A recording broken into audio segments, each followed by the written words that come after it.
जय हिंद मेरे प्यारे बच्चों। कैसे हैं आप लोग। उम्मीद करता हूँ आप बहुत अच्छे होंगे। तो मेरे प्यारे बच्चों, आपको पता था कि लगातार जो है मैथ का त्रिकोणमिति वीडियो जो है अपलोड किया जा रहा था। लेकिन बच्चों आपको देखिए कि जब एक ही सब्जेक्ट को बार बार अपलोड किया जाएगा, एक ही सब्जेक्ट को जब बार बार पढ़ाया जाएगा तो आपका माइंड जो है बच्चों उब जाएगी, एकदम मतलब उब आ जाएगा बच्चों। तो इसी के देखते हुए क्या करते हैं, इसी के देखते हुए आपको लिए जो है यह जब वीडियो अपलोड किया जाएगा फिजिक्स। सर आज फिजिक्स में क्या पढ़ेंगे? आज फिजिक्स में पढ़ेंगे हम गोलीय दर्पण किसे कहते हैं, गोलीय दर्पण को कितने भाग में बांटा गया है, अवतल दर्पण किसे कहते हैं, उत्तल दर्पण किसे कहते हैं, उत्तल दर्पण को अभिसारी दर्पण के काहे कहते हैं, उत्तल दर्पण को अपसारी दर्पण क्यों कहते हैं, अवतल दर्पण को अभिसारी दर्पण काहे कहते हैं, उत्तल दर्पण का उपयोग कहाँ करेंगे, अवतल दर्पण का उपयोग कहाँ करेंगे। मेरे प्यारे बच्चों, वगैरह वगैरह चीज़ें जो है आपको इस वीडियो में देखने को मिलेगा। बच्चे आज अभी वीडियो बना रहे, बहुत गर्मी लग रही है, तो क्या आप वीडियो नहीं बनाएंगे? क्योंकि पानी से नहाने वाला सिर्फ लिबास बदल सकता है, सिर्फ चेहरा बदल सकता है, लेकिन जो पसीना से नहाता है वो इतिहास बदलता है। तो बच्चों इसी मोटिवेशनल को देखते हुए, इसी मोटिवेशनल को सुनते हुए जितना भी पसीना आ जाए, लेकिन वीडियो नहीं रुकनी चाहिए, क्लास नहीं रुकनी चाहिए। आप रेडी है ना? बोलिए। बोलेंगे हाँ सर हम रेडी हैं। तो चलिए बच्चों आज पढ़ेंगे सबसे पहले गोलीय दर्पण। देखिए गोलीय दर्पण किसको कहते हैं? कह रहे कि वैसा कोई खोखला गोला रहे। क्या रहे? कोई गोला रहे लेकिन खोखला रहे, तो जिसकी परावर्तक सतह मैंने वो कह रहा है उस दर्पण को हम गोलीय दर्पण बोलेंगे जिसकी परावर्तक सतह खोखला हो। खोखला मैंने अंदर से खोखला, मैंने भरावटी नहीं। जैसे बच्चों कास्को गेंदा देखे हो, जो हम लोग क्रिकेट वगैरह खेलते हैं, कास्को प्लास्टिक वाला बॉल की बात नहीं कर रहा हूँ, जो कास्को जो रबड़ जैसी होती है, इलास्टिक वाला होती है, उसमें देखिए कि जब उसको काटिएगा तो अंदर खोखली होती है, खोखला होती है। तो बस वैसी दर्पणवा के बोल रहा है गोलीय दर्पण। तो मेरे प्यारे बच्चों, अगर आपसे कहे कि सर गोलीय दर्पण किसे कहते हैं, तो बोलिएगा कि वैसा दर्पण जिसकी परावर्तक सतह एक खोखला भाग हो। मानो वैसा दर्पण को हम गोलीय दर्पण कहेंगे जिसकी परावर्तक सतह जो है एक खोखला के भाग रहे, खोखला का कोई हिस्सा रहे, खोखला के एक टुकड़ा रहे, तो बच्चों उस वाले दर्पण को हम गोलीय दर्पण कहेंगे। मेरे प्यारे बच्चों देखिए पसीना आ रहा है, बट छोड़ेंगे नहीं, जब तक तोड़ेंगे नहीं तब तक छोड़ेंगे नहीं। चलिए आते हैं भैया, पसीना से थोड़े ना आदमी मरता है, मर जाएंगे थोड़े नहीं। चलिए आइए सवाल पे आते हैं। तो गोलीय दर्पण देखिए बाबू, जिसको बोलते हैं स्फेरिकल मिरर, वैसा दर्पण को हम बोलेंगे गोलीय दर्पण जिसकी परावर्तक सतह जो है खोखले भाग होती है, एक खोखले का एक भाग होता है, उसे हम गोलीय दर्पण कहते हैं। बच्चों देखिए ये चीज़ों को मैं समझाने को हम कोशिश किया हूँ। तो देखिए मान ले कि गोला है, तो ये गोला है, तो इसको आप दो भाग में ऐसे काटिए। जैसे ही बच्चे इसको दो भाग में आप काट रहे होंगे ऐसे, तो इसमें आप देख पा रहे होंगे इस प्रकार की कट रही होगी। बोलेंगे हाँ सर इस प्रकार की कट रही होगी। बच्चों जब इसको हम बाहर से क्लाई करेंगे, क्या आप बोल रहे हैं सर? इस मिरर को बच्चों इस लेंस था पहले, और जब इस लेंस को हम देखिए बच्चों, ये जो रंग दिए गलत रंग दिया, वो जो रंग दिए हैं हम क्या कर दिए हैं, गलत रंग दिए हैं। इसलिए गलत रंग दिए हैं कि एक और रंग दिए हैं बारह ही से, इसको भी रंग दिया बारह से, इसीलिए हो गया गलत।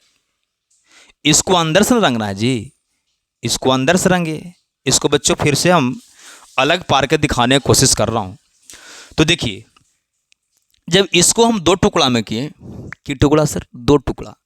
तो जब हम इसको बाहर से रंगे और फिर एक टुकड़ा को बच्चों हम अंदर से रंग पा रहा हूँ। कहाँ से रंग पा रहा हूँ सर? अंदर से रंग पा रहा हूँ। तो सर जब हम बाहर से रंगेंगे, तो जब बाहर से रंग रहे इसको बोलते हैं अवतल दर्पण। कौन दर्पण बोलते हैं सर? अवतल दर्पण।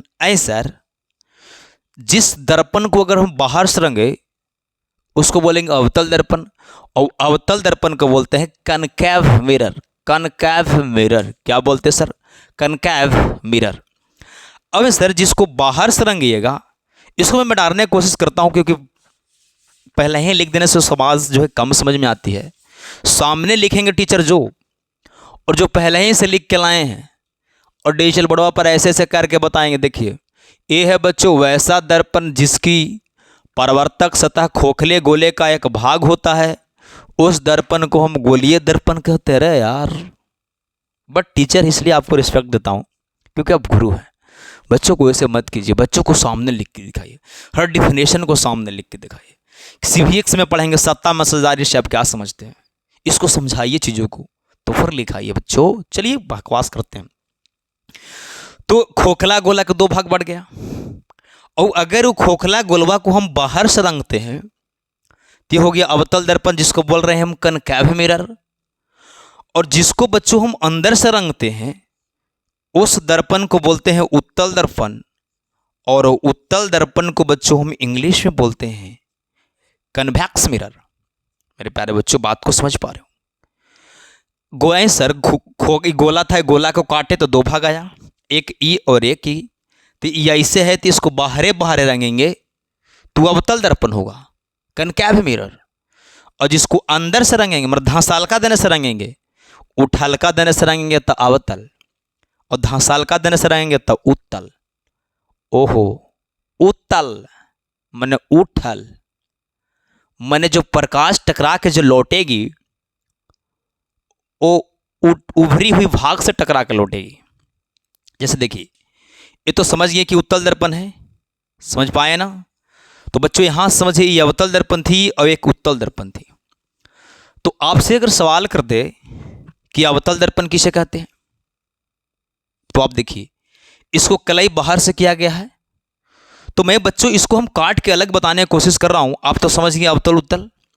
ऐसा सर तो फिगर में हम जब हम नोट कॉपी जब बनाएं तो इसको ऐसे करके बना सकते हैं कि ना? हाँ बच्चों आप ऐसे करके बना दीजिएगा, उसके बाद इसको फिर एक स्टेप लीजिएगा अलग अलग। आप यहाँ से समझिए कि ये अवतल दर्पण है, उत्तल दर्पण है। इसके देखिए प्रकाश का होगा कि रंगल तो है ने से, तो बच्चों जब रंगी हुई है बाहर से तो जब प्रकाश जो टकराएगी तो प्रकाश टकराएगा इधर से, टकराएगी कि नहीं, और टकरा के नहीं आने की कोशिश करेगा प्रकाश फोकस पे। बोलेंगे हाँ सर, क्योंकि जब इसको बाहर से रंगेगी तो प्रकाश इधर भेजना होगा ना। बोलेंगे यस सर, बात आपको समझ पा रहा हूं। तो अगर सवाल यहां देखिए, इसके देखिए रंगल गया है बाहर से, प्रकाश जो है परिवर्तक हो रहा है कहां से? धांसी हुई भाग से, इन्हें धांसालका देने से। ओहो, मैंने अवतल दर्पण को रंगते हैं बाहर से, उभरी हुई भाग को रंगते हैं, और प्रकाश टकरा के लौटता है कहां से? धांसी हुई सतह से, धांसी हुई भाग से। लेकिन उत्तल दर्पण को देखिए, उत्तल दर्पण को जो है धंसी हुई भाग को कलई की जाती है, और प्रकाश जो है अगर यहां से जाए बच्चों तो यहां से टकरा के इन्हें जाएगा, यहां जाए बच्चों तो टकरा के इन्हें जाएगा। लेकिन इमेजिंग करेंगे कि अगर नहीं टकराती तो यहां आकर मिलता। मैं क्या समझाना चाह रहा हूं, मेरी बात को आप समझ पा रहे हैं? जो मैं समझाना चाह रहा हूं वो जो मेरा बात है वो मेरी बात आप समझ पा रहे हैं या नहीं? बोलेंगे हाँ सर, आपकी बात को मैं बारीकी ढंग से समझ पा रहा हूं। तो बच्चों चलिए, अवतल दर्पण क्या होती है, उत्तल दर्पण क्या होती है, उसको मैं डिफिनेशन बहुत बारीकी से देने की कोशिश करता हूं। डिफिनेशन में लिख के नहीं लाया हूं ना, डिफिनेशन में देख के बोलो, सीधे आपके ऊपर देख रहे हैं। डिफिनेशन कहाँ देखें, जब आपके ऊपर देख रहे थे डिफिनेशन किसे देख लेंगे? तो अगर सवाल आए कि अवतल दर्पण किसे कहते हैं, तो बोलेंगे वो वैसा दर्पण। कैसा सर? वो वैसा दर्पण जिसकी परावर्तक सतह धंसी हुई होती है, उस दर्पण को हम अवतल दर्पण कहते हैं। सर परिभाषाओं को एक बार फिर से रिपीट करने की कोशिश करें। वैसा दर्पण, देखिए परावर्तक सतह धंसी हुई है कि नहीं? तो बोलेंगे हाँ सर। तो अवतल दर्पण की परिभाषा दीजिए ना सर।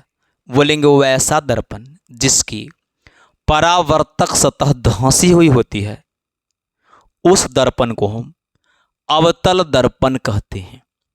अवतल दर्पण को हम अभिसारी दर्पण कहते हैं। अवतल दर्पण को बच्चों अभिसारी दर्पण कहते हैं। ऐसे सर पीछे पढ़ाया था अभिसारी किरणपुंज, ये कौची था? तो बच्चों आपको बताया गया था कि अभिसारी किरणपुंज क्या होती है कि विभिन्न दिशा से आने वाले प्रकाश को एक ही बिंदु पर ले जाकर क्या करता है, इकट्ठा करती है, जमा करती है।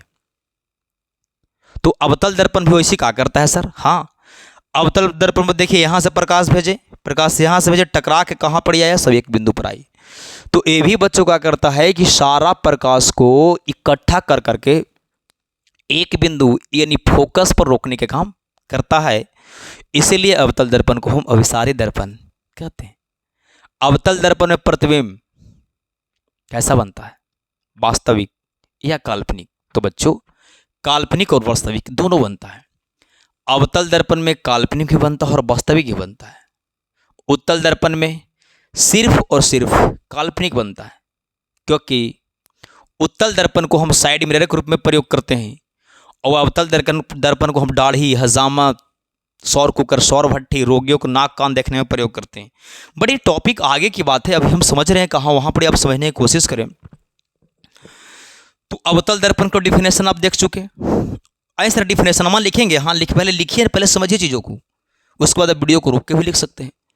उत्तल दर्पण ध्यान दीजिए, ये है इसकी जो परावर्तक सतह जो उठल है कि ना, देख रहे हैं ऐसे होला, ऐसे, कैसे, ऐसे उठल है ना, तो बोलेंगे वैसा दर्पण जिसकी परावर्तक सतह उभरी हुई होती है, उस दर्पण को हम उत्तल दर्पण कहते हैं। वैसा दर्पण जिसकी परावर्तक सतह उभरी हुई होती है, उस दर्पण को हम उत्तल दर्पण कहते हैं।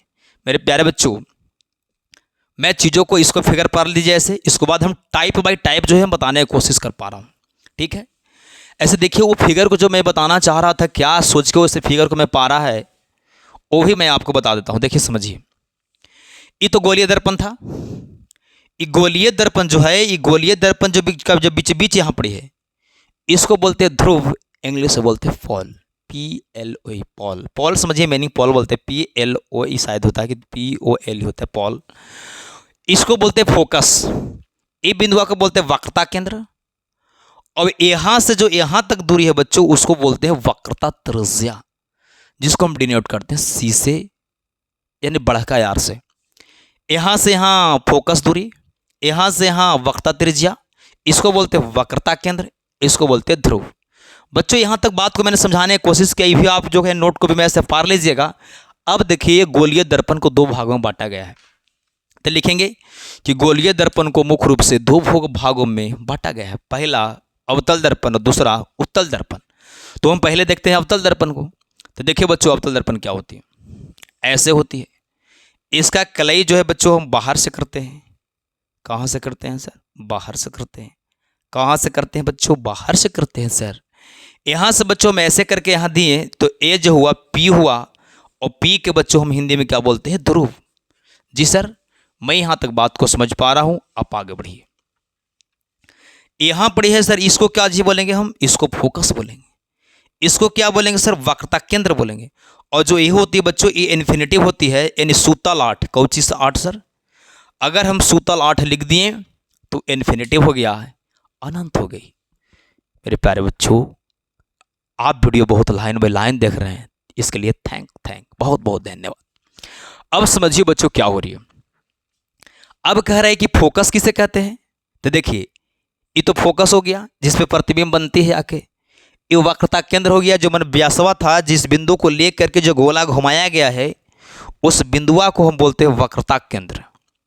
जैसे मान लीजिए हम ऐसे लेके और घुमा दिए, त्रिज्या लिए 6 से में से घुमा दिए, तो ये जो हुआ वक्रता केंद्र। ध्यान दे रहा है, यही है वक्रता केंद्र है जी। तो यहाँ पर होगी आपका वक्रता केंद्र।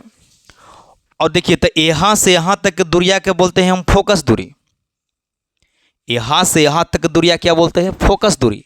डिफिनेशन बताइए तो सर। तो बोलेंगे फोकस और ध्रुव के बीच की दूरी को हम फोकस दूरी कहते हैं, और फोकस दूरी को हम F से डिनोट करते हैं, यानी F से सूचित करते हैं।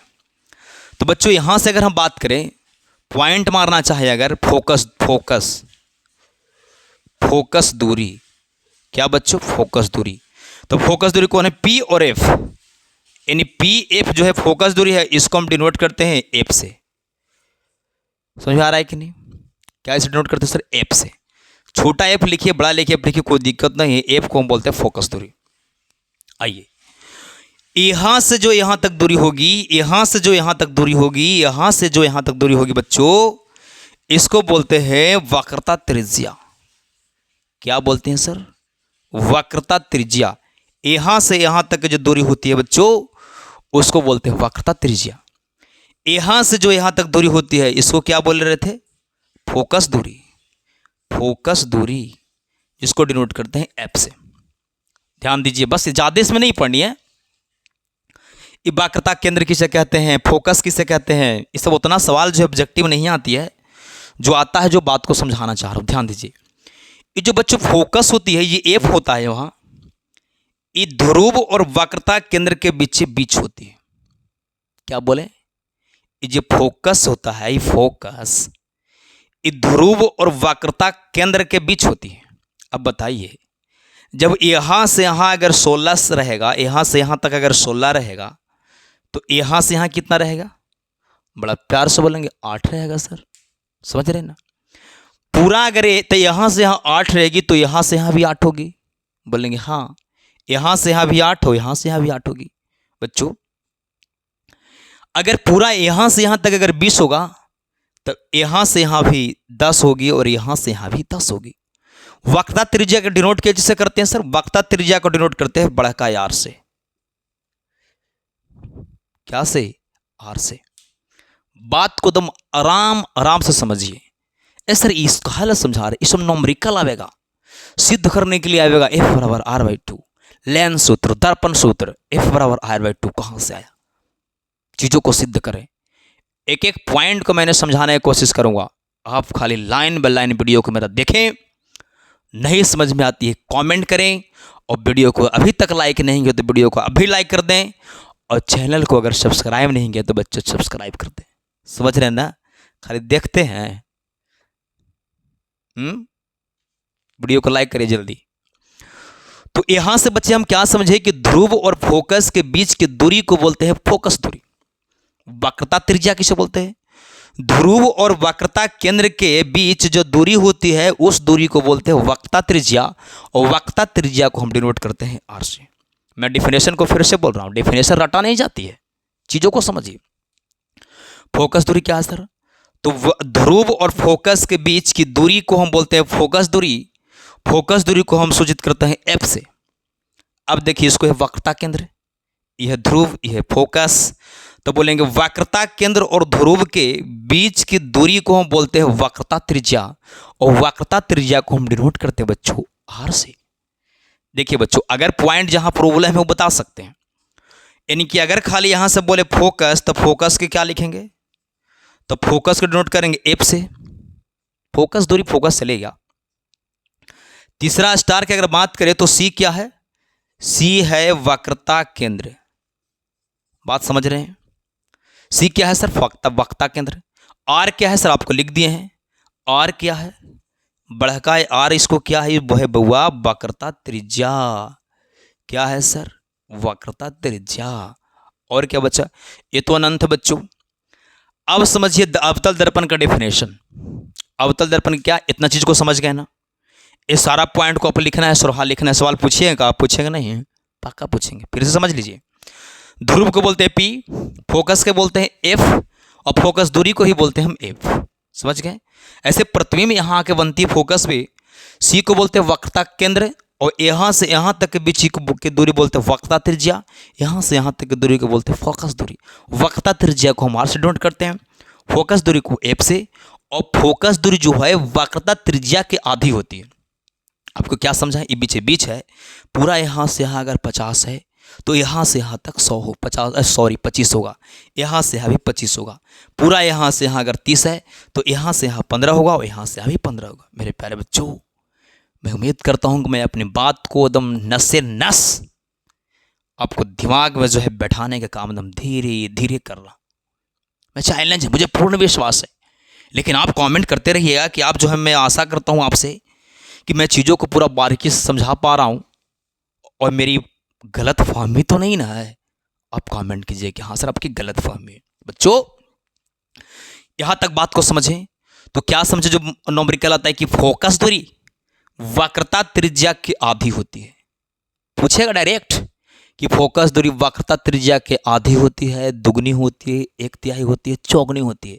बड़ा प्यार से आंसर मारिएगा कि वक्रता त्रिज्या फोकस दूरी के दुगनी और फोकस दूरी वक्रता त्रिज्या की आधी होती है। यहाँ से पॉइंट समझिए। तो आपको पता चल गया, फोकस दूरी को बोलते हैं एफ और वक्रता त्रिज्या को बोलते हैं आर। तो एफ बराबर हो जाएगा बच्चों R/2। बड़ा शानदार फार्मूला है।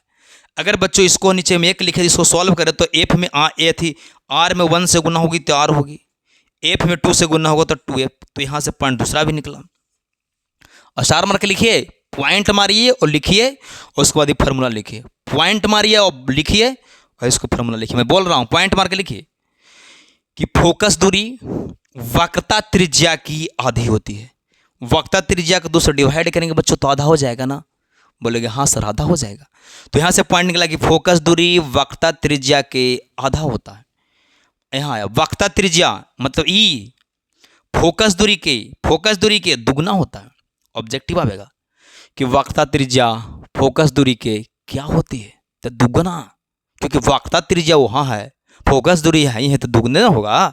और फोकस दूरी 390 है तो वक्रता त्रिज्या की आधी होती है। मेरे प्यारे बच्चों, ये तीनों बात को आप समझ पाए होंगे। तो सवाल देगा कि फोकस दूरी 12 सेमी तो वक्रता त्रिज्या 24 सेमी होगा। वक्रता त्रिज्या 35 सेमी तो फोकस दूरी 17.5 सेमी, क्योंकि 34 को जगह 17 और 35 और 1 की जगह आधा तो 17.5। मेरे प्यारे बच्चों, मेरी बात को यहाँ तक समझ पा रहे होंगे, ठीक है ना। ये पॉइंट लिख दिए। अब अवतल दर्पण की परिभाषा लिखिए।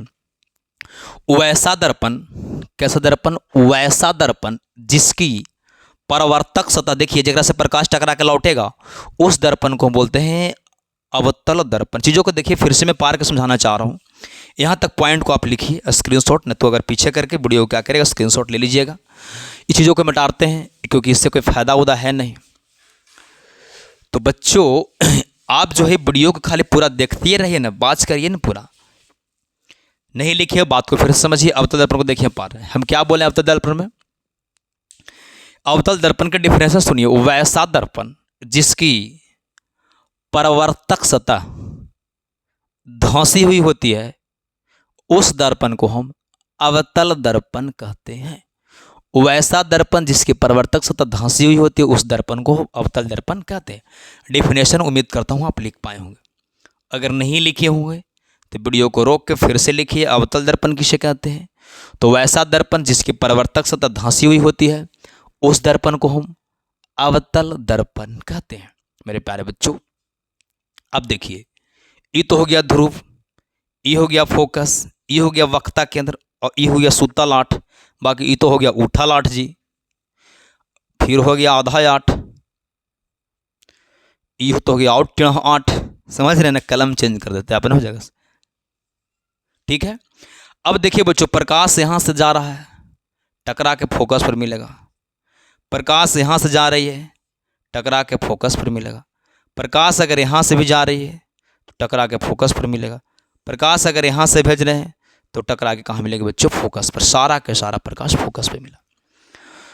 तो यहाँ से पॉइंट मार के लिखेंगे हम, यहाँ से पॉइंट मार के लिखेंगे बच्चों कि अवतल दर्पण का डिफिनेशन लिख लें। यहाँ से स्टार मार के लिखो, जो एग्जाम में डायरेक्ट छपेगा कि अवतल दर्पण को अभिसारी दर्पण कहते हैं। का है क्योंकि जैसे ही सब प्रकाशवा को भेज रहे हैं तो टकरा के एक बिंदु पर लौट रहा है ना, एक ही बिंदु पर मिल रही है कि नहीं, यह गुण इसको अभिसारी दर्पण कहते हैं। तो लिखिए कि इसे अभिसारी दर्पण कहा जाता है, इसे अभिसारी दर्पण कहा जाता है। पॉइंट को लिख दिए। इसमें इसका अभिसारी दर्पण कहा जाता है। इसमें जो है वास्तविक और काल्पनिक दोनों प्रतिबिंब बनते हैं। इसमें वास्तविक एवं काल्पनिक दोनों प्रतिबिंब बनता है। दोनों प्रतिबिंब बनता है। उम्मीद करता हूँ यहाँ तक लिखे होंगे। अगला अगर पॉइंट की हम बात करें बच्चों तो इसमें दोनों प्रकार के प्रतिबिंब बनती है। इसके बाद अगर बात करें इसको हम, तो इसकी कलई जो है बाहर से की जाती है। इसकी कलई माने रंगना बाहर से किया जाता है। इसकी रंगाई जो है बच्चों बाहर से किया जाता है। देखिए बच्चों लिख रहा हूँ थोड़ा सा फास्ट मैनेज कीजिए, क्योंकि फास्ट नहीं लेगी वीडियो लॉन्ग हो जाती है।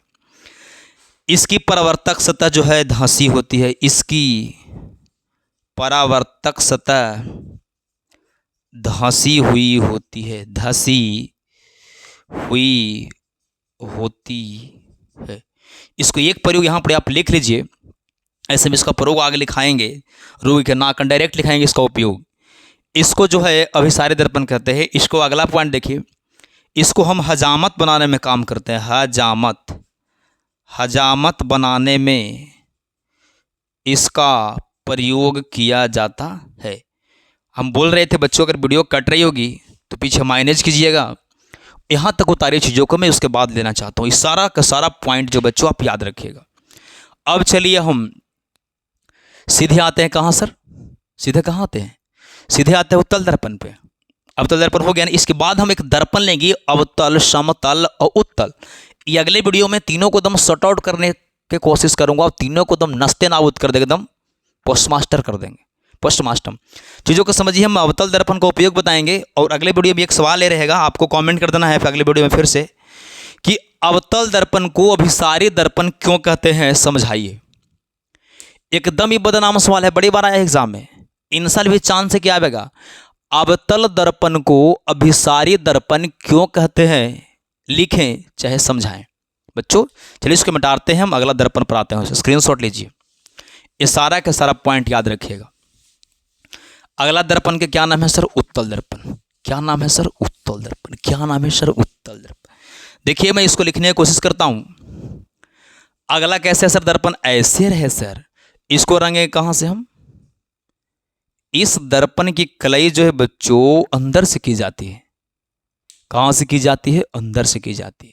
चलिए यहां से यहां प्रधान अक्ष है, यहां पर रहती है पी जिसे बोलते हैं ध्रुव, यहां पर रहती है फोकस, लेकिन फोकस तो इधर आएगा नहीं, बट एजूम कर रहे हैं। फिर होता है इसका वक्रता केंद्र, होगी कि नहीं होगी। फिर होती है बच्चों सुतलाठ माने अनंत। अब देखिए यहां से प्रकाश को भेजिए तो प्रकाश टकरा के एने जाएगा, यहां से प्रकाश को भेजिए, प्रकाश टकरा के एने जाएगा। एक आध गो और भेज के देखिए, ये प्रकाश टकरा के एने जाएगा। एकदम पक्का जाएगा सर, बोलेंगे जी सर एकदम पक्का जाएगा। ये प्रकाश से किरण बच्चों एने जाएगी।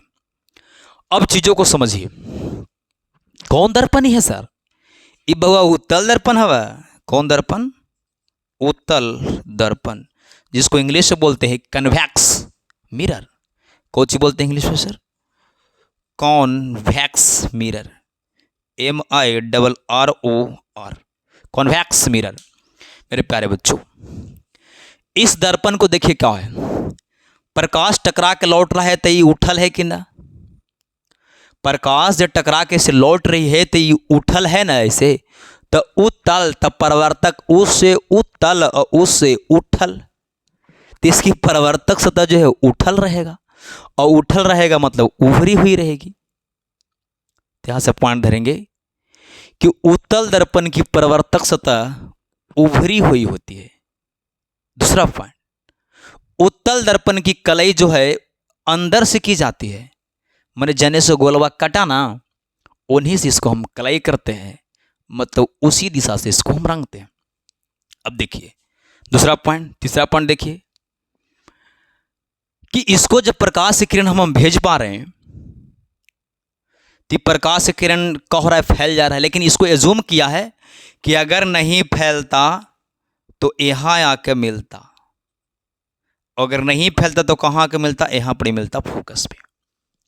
अब बताइए ये रियल में यहां मिल रहा है, अरे बताओ ना जी, रियल में मिल रहा है, मैंने वास्तविक में यहां मिल रहा है, वास्तविक कहां मिल रहा है। ये तो हम सोच न रहे हैं कि अगर ये पार हो जाती है ऐसे तो यहीं पर जाकर मिलता, तो हम कल्पना कर रहे हैं ना कि रियल में मिल रहा है एकदम। बोलेंगे सर अब घुसिया का हल बोले, कल्पना कर रहे हैं हम, सोच रहे हैं। तो बताइए कल्पना आप करिएगा सीधा कि टेढ़, कभी टेढ़ कल्पना कीजिएगा, आप सोचिएगा कि हम कम स्मार्ट रहें, हैं, सोचिए कि हम पूरा स्मार्ट रहें, लोग देखें ना तो हमको देखने के लिए कुछ खोना पड़े उसको, और तब हम बोलेंगे कुछ पाने के लिए कुछ खोना पड़ेगा। समझ रहे हैं ना बात, चलिए समझ रहे हैं। तो मेरे प्यारे बच्चों, ये हम कल्पना कर रहे हैं, इसका मतलब कि इसमें जो प्रतिबिंब बनेगी वह काल्पनिक बनेगी। कौन दर्पण में सर, उत्तल दर्पण में।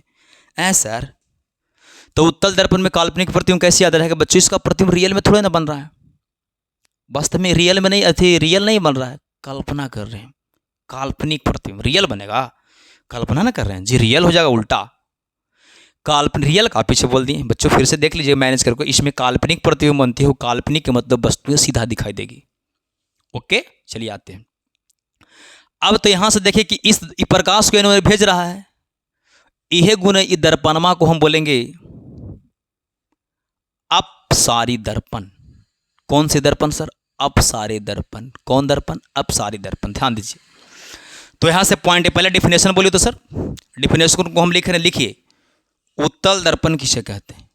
डिफिनेशन को लिखिए, मैं बोल पा रहा हूं। उत्तल दर्पण किसे कहते हैं? डिफिनेशन देखिए, लिखिए। वैसा दर्पण, देखिए इस दिहाई से तो बोल रहे हैं, डेफिनेशन याद नहीं की जाती, बस देखिए और बोल दीजिए। वैसा दर्पण जिसकी परावर्तक सतह उभरी हुई होती है, उस दर्पण को हम उत्तल दर्पण कहते हैं। परिभाषा में फिर से रिपीट कर रहा हूं। वैसा दर्पण जिसकी परावर्तक सतह उभरी हुई होती है, उस दर्पण को हम उत्तल दर्पण कहते हैं। पॉइंट मार के लिखिए। पहला पॉइंट की अगर बात करें तो लिखेंगे इसकी सतह उभरी होती है। इसकी परावर्तक सतह लिखिए। इसकी परावर्तक सतह कौची होती है? उभरी होती है। उभरी हुई होती है। मेरे प्यारे बच्चों, मैं जगह बचाने के लिए ऐसे लिख रहा हूँ, आप बीच बीच फिगर पा रहिएगा, जहाँ स्पेस रहेगी वहाँ लिखिएगा, लाइन से लिखिएगा, ताकि कापी को सुंदरता जो है बहुत मस्त लगे। दूसरा, इसकी कलाई कहाँ से की जाती है? इसकी कलाई अंदर से की जाती है। अंदर से की जाती है। ठीक है, यह बात को समझ रहे हैं। तीसरा पॉइंट, इसे अपसारी या अभिसारी कहते हैं। इसे अपसारी दर्पण कहते हैं। अपसारी दर्पण के नाम से जाना जाता है। जाना जाता है। बच्चों फास्ट लिख पा रहा हूँ, इन्हें सोचिए कि बहुत राइटिंग बिठा कर लिखना, मजाक मत उड़ाइएगा बच्चों। चौथा पॉइंट का है बात करें, चौथा अगर पॉइंट बात करें तो इसको हम साइड मिरर में प्रयोग करते हैं। इसे साइड मिरर के रूप में, मिरर के रूप में प्रयोग करते हैं। प्रयोग करते हैं, साइड मिरर के रूप में इसको हम प्रयोग करते हैं। इसमें प्रतिबिंब की अगर बात करो तो कैसा बनेगा? इसमें प्रतिबिंब काल्पनिक बनता है। इसमें प्रतिबिंब कैसा बनेगा? इसमें प्रतिबिंब काल्पनिक बनेगा। और बताइए काल्पनिक का दूसरा नाम क्या है? कमेंट में आंसर करेगा। सुनिए सवाल को ऐसे, काल्पनिक प्रतिबिंब का दूसरा नाम क्या है? वो एक कमेंट करें। लिखेंगे कि ऐसा आंसर लिखेंगे कि काल्पनिक प्रतिबिंब का दूसरा नाम, हम इसको से जानते हैं, मैंने दूसरा नाम लिख के लिख दीजिएगा। ठीक है, तो इसमें प्रतिबिंब काल्पनिक बनता है। अब बताइए जब प्रतिबिंब काल्पनिक बनेगा तब वस्तु दिखाई देगा कैसे? तो लिखेंगे वस्तु सीधा तथा छोटा दिखाई देता है। छोटा दिखाई देता है। मेरे प्यारे बच्चों, आज तक टॉपिक यहीं रहेगा, टॉपिक यहीं तक रहेगी।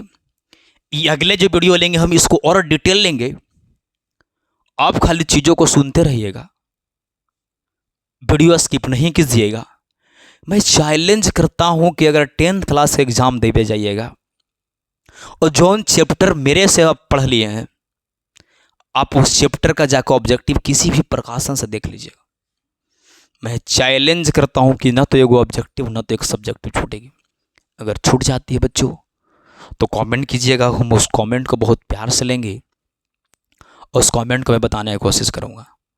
तो चलिए बच्चों, ये वीडियो कैसा लगा पहले चीज़ों को उतार लीजिए। हम यहाँ से कुछ कमेंट ही करते हैं, होमवर्क देता हूँ जिसको आप आंसर कमेंट में कीजिएगा, स्क्रीनशॉट लीजिए। तो चलिए होमवर्क पर आइए और इस होमवर्क का आंसर देखिए आपको बताए हैं। 2 नंबर में यहाँ से सवाल आता है कि उत्तल दर्पण को अपसारी दर्पण क्यों कहते हैं, समझाइए। फिर पूछेगा कि अवतल दर्पण को अभिसारी दर्पण क्यों कहते हैं, समझाइए। ये भी आएगा। अवतल दर्पण का उपयोग लिखें, उत्तल दर्पण का उपयोग लिखें। इस सारी बातों को हम जो अगले वीडियो में बच्चों करेंगे, तो वीडियो के यहाँ समाप्त करने वाला हूँ। आपको होमवर्क दे रहे हैं, उसका आंसर कमेंट करनी है। ओके, चलिए लिखिए होमवर्क नंबर 1। पहला होमवर्क,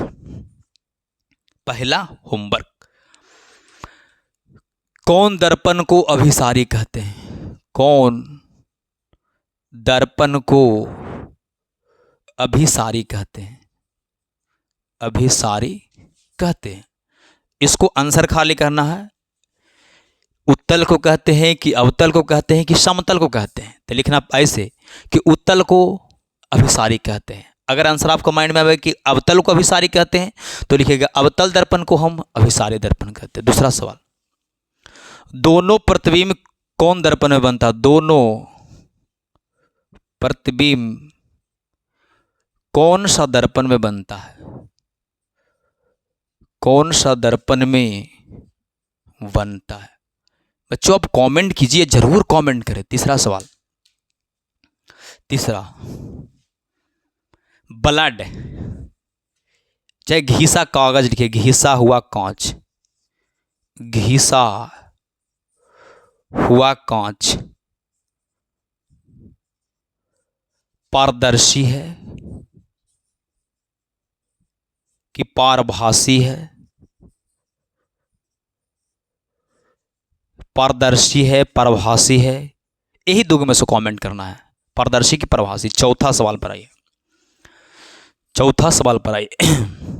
एफ मैंने समझ रहे हैं ना? एफ अगर 6 सेमी है तो आर का मान बताएं, वाट। पांचवा सवाल, आर बराबर है 14 तो एफ का मान क्या होगा? 2 सवाल। और नेक्स्ट सवाल की अगर बात करें बच्चों तो बस 5 ही सवाल आपके लिए बहुत काफ़ी होगी, क्योंकि 5 सवाल के अगर कमेंट करते हैं तो मेरा दिल जो है